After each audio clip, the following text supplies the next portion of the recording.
Hey folks, my name is Eric from Support Adventure, and I just wanted to make this video about Medellin, Colombia. Some people call it Medellin, some people call it Medellin, and I have certainly been meddling with that city this year. And basically it's a place that is very popular on the circuit of digital nomads, and I really do understand why. Because it's got like a vibe for a Latin American city that is very sort of westernized, or not even westernized, but sort of like Europeanized in sort of a way that, you know, you have sort of a first world feeling in that city.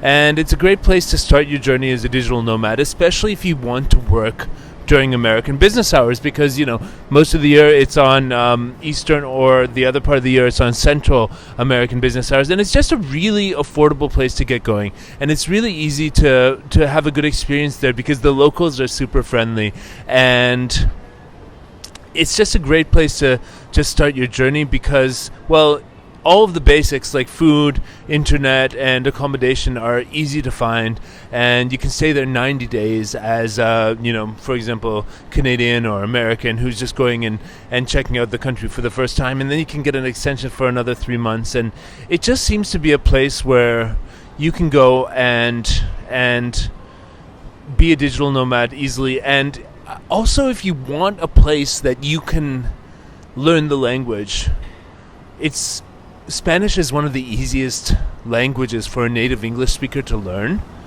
And also, Colombian Spanish is one of the clearest Spanish and in the way that they speak there. So I found myself, even though I had no real strong desire to learn Spanish, when I went to Colombia, you don't really have a choice because all the locals are speaking to you in Spanish, and there's words you recognize from English, and it's just like a really friendly atmosphere because they don't have any sort of pretense or snobbiness about you learning their language to communicate. They're grateful for every little bit that you learn to communicate with them, every word that you and it's just really easy to it's a really great place to go and learn Spanish.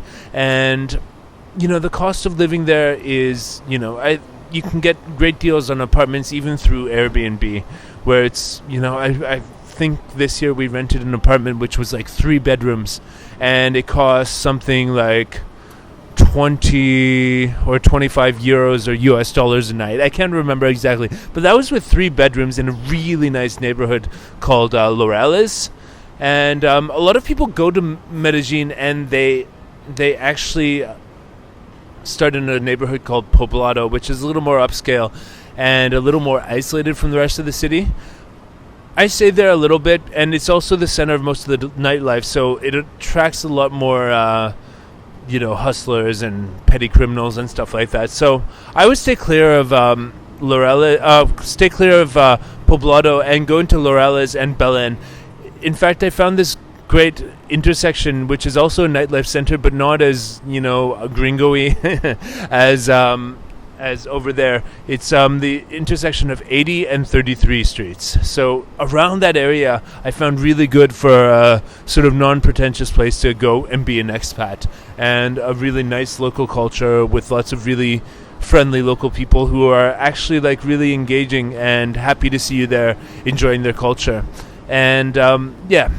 One of the things that people ask about Medellin is it dangerous? Well, I'd say it's moderately dangerous, but if you have your wits about you, if you know where you're going, you won't run into much more than a little petty crime. And even if you have your wits about you, yeah, petty crime can be something you will not fall a victim to. So I would say it's not as dangerous as it once was, but it's still more dangerous than places like Serbia and Thailand. And so, yeah.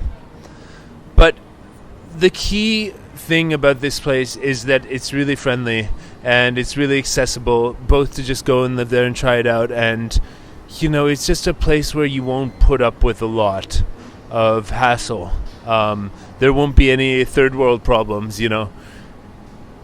Stuff like getting a SIM card can be challenging and stuff like that, but bureaucracy can be challenging. But overall, the people are really nice, and it's a great place in Latin America. I haven't been that many places in Latin America, but that's the place where we've definitely found a natural home for Support Adventure and our remote working culture. And a lot of people seem to confirm this, having been other places in Latin America that are either more expensive, like Chile or places like that, or just basically you have to put up with a lot more, hustlers like on you all the time, trying to get your gringo cash and all that stuff. And yeah, this place is pretty chill in that regard, and it's just overall a very livable city that you got to try it. So I would definitely recommend. It's a very good place to start as a digital nomad and explore a culture that's not that different than the Western culture, and where it's easy to actually learn the language and become a big part of life there.